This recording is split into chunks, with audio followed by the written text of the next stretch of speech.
Alright, so what is up guys, it's Zara here, and today I have for you my deck profile for Genesis. So, at first I honestly had no intentions of building this deck at all whatsoever, but it turns out when they make one of the new cards a rank reward, you become very close to building that deck, so yeah, thank you rank reward Angelica for letting me play this deck. So yeah, so the deck got support wise, it got the main support was Angelica and Minerva, and giving the deck like a restanding Vanguard definitely really helped the deck.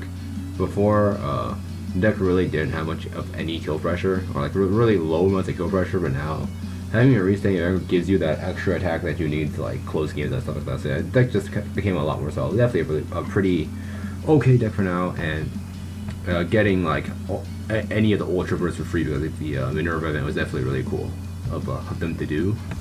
Wow, me praising the game for once, how rare, but yeah. Without further ado, here is the deck list. So I think the first thing I will point out is the trigger lineup. I am playing 9 draw. You would think that with 9 draw you would deck out, but honestly, as long as you know when to stop clicking the soul charge button when you get the choice, you will not deck out. Just make sure, like, the thing with this deck is you don't really need to like mass soul charge and just jam everything to soul before because you don't really need to hit like that 9 soul or like 9+ soul threshold for like Fortuna and Yatta like you had to do before, but now you just need enough soul to pay your cost, and you just need the right cards and soul to do things. So yeah, I'll also say I don't remember the names of like half these units or half the new units, so yeah, just ignore that. I was playing the skill as per usuals, but I don't remember names. Like this card, I don't remember the name of the starter, but this is a new starter. This is a starter that came up along with the Minerva and the Angelica. Okay, I don't know its name. Its skill is a Forerunner, and when it boosts, Soul Charge 1. So very simple. When it boosts, Soul Charge 1. Your deck needs a Soul Charge. You Soul Charge. This card is like, you just don't have good starters, period.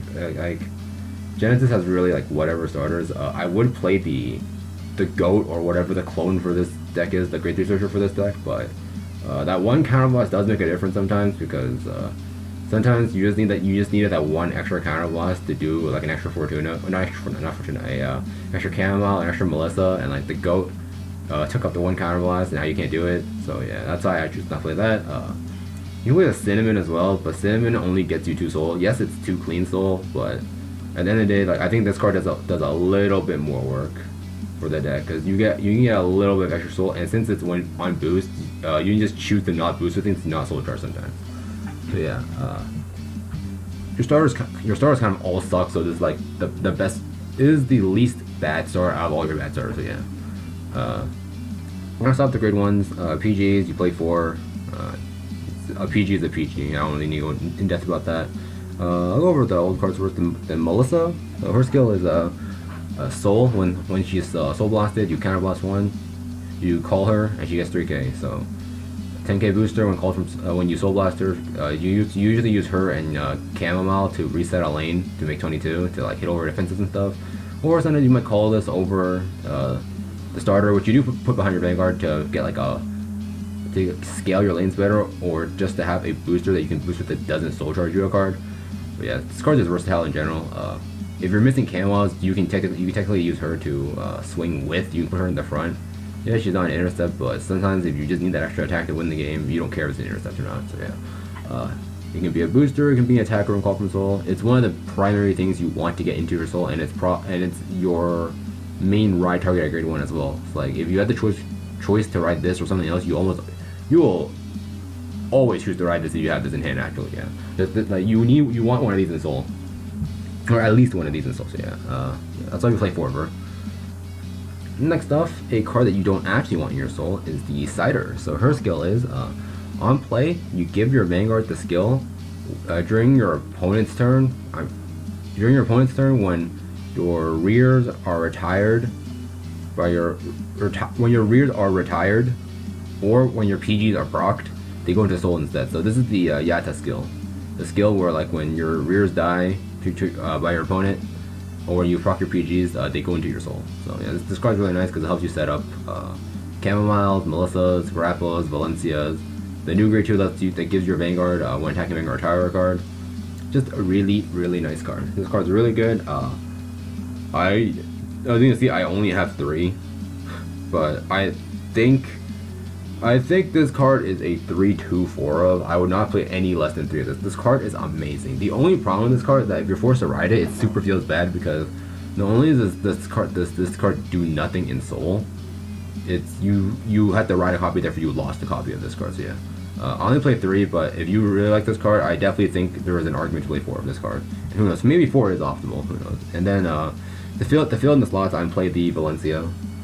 Her skill is from Soul. When Soul Blasted, you Soul Charge 2 until you Soul Charge 2 non-triggers, and then you put all the triggers back into your deck. So, for example, if you Soul Blast her and then you Soul Charge like a Chamomile, and then like a trigger, and then like a Melissa, you keep the Chamomiles and the Melissa and Soul, and then the 3 triggers in between get shoved back into the deck. So make sure it makes sure you Soul Charge 2 clean. So, yeah, just nice to have. I play her at 2 because I don't have the 4th. Cider, but honestly, it's okay. It's just extra. It's just extra soul. Not the worst thing in the world. It's you definitely rather ride this over like a cider or something like that. But cider overall is the better card. So yeah, that's great. That's a grade 1 line. Nothing. I won't say it's anything too special. I'll say that's relatively standard. 4 Melissas, and then the 5 flex spots are usually between Valencia and the cider. So, yeah. Moving on to grade 2, the only mandatory 4 of grade 2, in my opinion, is the Chamomile. So her skill is the exact same thing as the Melissa from Soul. When Soul Blasted, Counter Blast 1 to call her, and then she gets 3k, so she's a 12k attacker. When called from Soul like this, yeah, you use her to like reset your lanes to get an extra attack in. If you have a cider in hand, you can like call her out early by Soul Blasting her, and then you just put the cider down and she goes back into your soul to use for the next turn or for later. So yeah, this card is just really good. This is honestly like the most important thing. This is the thing you need in your soul if you're trying to win the game. And I would most definitely not play less than 4 copies of this card. This card is super important. You need to see this in your soul. And like the Melissa, this is also your most optimal ride target as compared to your other grade 2s. So yeah, for her, I would not play any less. Next up, we have the I don't know her name, but she. The important thing is she is a Regalia, so that is important for the 2 of grade 2 that I'm playing, because that's the 12k attacking for when you're on a Regalia. So it matters somewhat that this card does have Regalia in it, but skill wise, it's a Soul. When Soul Blasted, you give your Vanguard the skill. When this card, it gives your Vanguard the skill. When it attacks the Vanguard, you retire any rear on the board. So, so if you just to know, if you do this, if you Soul Blast mid battle phase, like if you swung with Vanguard and then you Soul Blast it out, you don't get the skill because you already declared your attack. So you ideally want to do this before you do this before you declare your attacks, or with your Vanguard, so you can actually get the retire off. And since Minerva is a restanding Vanguard, if you use 1 of her, Minerva gets 2 pops off. If you use 2 of her, Minerva wipes the entire board, because unless they did have any interest, in which case they're probably dead by then. So yeah, this card is really nice because most of the time Minerva will be on cross-ride base, and using this card to Minerva applies the pressure, uses the Chamomiles to like reset up double intercept to make sure you have intercepts on the board, and then you also snipe all the back row, meaning it's harder for them to kill you on the crackback if they do live. And blowing up boosters is always nice, especially if you're on cross-ride base. Yeah, this card is really good. Your other grade 2s are honestly kind of not that good either, so this card's a 4 because the popping the board is cool, and also you don't really have, your other cards are kind of iffy overall. So yeah, that's why I play 4 of her. And then next off, an older card, the Grappa. So her skill is the exact same thing as the Valencia. When you Soul Blast her, you Soul Charge 2 until you Soul Charge 2 clean and put all the triggers back in. So yeah, it's just nice. Again, this is like also an okay ride target. Extra clean soul is always good, cool too. So yeah, play 3 of her. You don't really have much better to play. You can play 4 if you want, but I chose to cut 1 of those Grappas for a Regalia 12k attacker. So this is just a 12k attacker if your Vanguard's a Regalia. She herself is not a Regalia. So you can't ride her and have another one that's maybe 12k. But I only play 2 of her because this thing doesn't do anything when you soul charge it, nor does it do anything in the soul. So it's just kind of iffy. But having an option to a 12k attacker is pretty nice because all your intercepts are 9ks. Meaning if your opponent puts up a 10k intercept, nothing can hit into a solo, and if you don't draw boosters, then you kind of want something that's still an intercept that can hit the Vanguard and boost it sometimes. So 2 of it is actually pretty useful. I do actually find that I do like this card. I like a 2 of. I tried 3, but when I played 3, I drew into it too often, and when I had to ride it, it was super feels bad because it doesn't do anything in your soul. It was actually a brick ride. So yeah.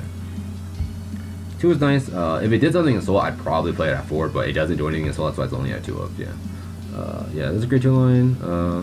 Only mandatory thing here I'd say are the camo mounts. The retire card's really good too. I wouldn't play any less than 3 of it, but I like to max out on it just because I really like having the ability just to retire the board. So yeah. Onto the grade 3s. I'll start with the break ride first. The Angelica. So her skill is okay, and her name wise, she's also a Regalia. So the 12k attacker does work while you're on her. But her skill is break ride, soul blast 3. You on break ride, break ride when ridden, you soul blast 3 to give your Vanguard 10k. Then you check the top 4 cards of your deck and add any 2 cards to your hand. So it just lets you dig for like PGs, Siders to reuse your camos for the next turn, something to swing with, and in the case of Link Joker, the Unlockers, because if you didn't see, I am playing a few copies of the Unlocker in this deck to not auto lose that matchup. So yeah, pretty nice regard effect, I'd honestly say. Soul Blast 3 does kind of hurt sometimes because sometimes you use this because it is mandatory. You can't choose to. If I remember correctly, this is mandatory. You can't choose to not use it if you have the soul. But being able to dig top 2 cards for anything you want is pretty nice. So yeah, pretty solid breaker effect. And then her other skill is when attacking a Vanguard, you soul charge 1 and she gets 1k. So if you want the soul, you swing her at Vanguard. If you don't want the soul, you can swing her into her rear. Yeah, and it's just nice, and she is also the thing you need in soul for cross ride for the Minerva. So that's also why you play for her. I choose to play her on heal just because my ratios are a little wonky. I don't really want to play, and this deck wants the games to end fast. This deck does not want to like heal itself out of limit break and then you just play like a stall game and then you just lose because like maybe deck or something like that. So that's why I do actually like the Angelica on heal, because in opening mulligan you do want to hold the copy, so you're actively it sounds weird, but you're actively denying yourself out of the heals, out of like a heal out of your deck. Yeah, it sounds weird, but like trust me when I say this works. I've tried like other cards on heals, but I actually do like the Angelica on heal. Yes, it feels really weird to hold a heal in mulligan, but it just works because you don't want the game to get prolonged for too long. And healing will, if you heal at times where you don't want to heal, the game gets dragged out for too long and it just feels bad because you're like, oh cool, I could have killed them. Oh, I healed this, I can't kill them anymore. So, yeah. And the reason, I guess I explained earlier too, but the reason we don't play split triggers is because split triggers are terrible. Unless you're a actual bad player looking to sack, split triggers are terrible. You're adding variance to a game that already is super high variance. So I think, and with this deck, if you don't play draws at all, you run out of steam way too fast. But if you play split triggers, you end up running extra variance. So I just play 9 draw and just not always hit the soul charge button. Because there are definitely times where with stuff like Valencia and Grappa, I just choose to not use the skill when I soul blast them, to not like take too much cards out of my deck. So yeah, you just gotta be aware of that. 9 draw is definitely the way to go in my opinion, because 9 draw lets you keep up steam, because your Minerva still has a discard cost attached to it. So no matter how many cards the Angelica's add into your hand, you still might need the extra cards to play down stuff like that to actually pay for cost. So, yeah. Speaking of Minerva, I'll talk about her skill now. So her skill is Limerick 4 once per turn. When this card attacks, she gets the skill at the end of the battle. So she attacks, you can Soul Blast 3, Counter Blast 1, discard 2 cards, and restand her, draw 2, and she gets 5k. So a restanding Vanguard. She also Soul Blast, so this is the timing where you usually do the you ideally Soul Blast your Camomiles and Melissas, because you go rear. Usually the order is like rear to rear, assuming the Adeline is that rear to rear, rear to rear, Vanguard to Vanguard. That this attack's done, and then after the battle you Soul Blast 3. Usually it's like ideally it's like 2 chamomile and a Melissa, and you put the chamomile up with a booster that you didn't boost with, and then you just reset the other column with the chamomile and a Melissa, and then you go chamomile Melissa, or chamomile plus the old booster that's usually like a 19 lane, and then other lane's 22, and then Vanguard's like really big because you usually have Break Ride power from that, and the 5k from herself. So yeah, that's usually how the plays. That's usually how the plays work out, and having a Soul Blast cost attached to it is actually good because you get to proc her Chamomile. And her other skill is Soul Blast 3, get 5k power. This does come out more often than you would think it would because it is just main phase Soul Blast. You know, sometimes you do this just to proc the stuff in your soul. Like you don't have intercepts, but you have like a sidearm hit. You can like Soul Blast the Chamomile early and a sidearm and you can get it back in your soul for the next turn, and you have an intercept for that turn. You can Soul Blast the card that lets you recharge or get rid of Pesky Backer early, or you can Soul Blast your Grappas and Valencias to get extra soul if you need to. And then the last skill is Cross Ride base with Angelica. Very solid card, definitely the boss of this deck now, and it definitely puts in mad work because it is your main finisher. Go over this card. I'll go over the Iwa first. The Iwa Nagahime is a Limerick 4, Soul Blast 6, so at the front row, and then Soul Blast 3, 5k power. So this card is good for a plethora of reasons. Soul Blast 6 is not actually that much, especially for this deck. So this card is basically Genesis's Dragonic Overlord. It just pops the front row, you have to go face 3 times. And then the Soul Blast 3 5k power is good for scaling, and the same reason why it's good with on the Minerva being a main phase Soul Blasting lane. You use all the stuff in your soul if you need to. So yeah, play her at 2. You can definitely choose to play her at 3 over 3 unlockers. I only have 2 that I didn't bother getting one from the event because I didn't think I'd play this deck. So honestly, I think if I had a third one, I'd probably play a third one over the unlocker. But speaking of the unlocker, I'll go over now. This is the unlocker for the clan. So Vanguard skill basically doesn't matter. Once per turn, Soul Blast 3, you give 3 cards 5k power. I don't even remember that you can give Vanguard 5k power. I'm pretty sure it's 3 readers, but I don't actually know because I never used it before. And you play her because she has her second skill, Vanguard Reader, on place to unlock a card. So this card lets you auto win the Link. This card basically becomes an auto win button against Link Joker unless you're not bad at the game. So against Link Joker, what you do is before giving the break card, you give them like 1 column to lock at most. You like push them to like 4, maybe if even 5 they double intercepts. They do their cool lock stuff, and then like you live because Link Joker don't actually get extra attacks in. So at most from 3 they'll check you for like 1 PG. If you have that 1 PG, cool, you'll live. Okay, break ride. Alright, play down the unlocker, unlock your front row. Okay, you win now. So yeah, this card actually just lets you auto win the Link Joker match a lot of times because as long as you yourself are not bad again and like overcommit a board and let them lock both your front row and you only have 1 unlocker in here or something like that, then yeah. This card I think is actually needed for this deck so you don't just auto lose that matchup, because if you don't have it, you actually do auto lose the matchup. Granted, it is only good for 1 matchup, so that's what I said before. You could honestly cut a copy of it for like an Iwa, but I think playing 1 is not enough, because then you won't see that 1 copy. So I think 2 to 3 is probably the right amount for this card. Yeah, this is the deck list. I was a gamer, guys. I'll have some games for you guys after this, as per usual. Like and subscribe, all the good stuff. Tell me what you guys think about this list in the comments. And I will see you guys next time. Peace out.